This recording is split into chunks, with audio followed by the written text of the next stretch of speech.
Әлі тәте сәлеметсіз бе? Сәлем, Айко. Не болды, тыныштық па? Тыныштық болғанда. Динара бір жігітпен түн өткізейін деп жатыр. Не? Түнде несі? Не үшін? Ақша үшін?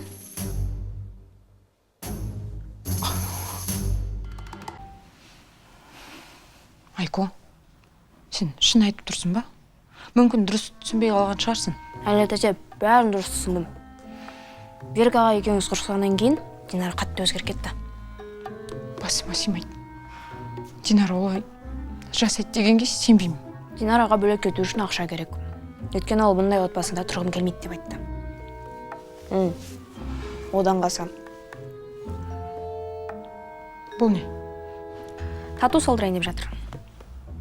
Оған бөлек еще ақша керек. Жоқ, мынау болмайды. Звондап көрейін. Әлі тезірі. Дико екеуміздің арамыздағы коннект потом бұзылады ғой. Мен сізге қалай айтам кейін? Осының бәріне мен кінәлімін. Конечно, сіз кінәлісіз. Енді, сіз кінәлі дегенде, Дико үшін папасы мен мамасының бірге болғаны маңызды. Ал сіздер айырылысып кеттіңіздер ғой.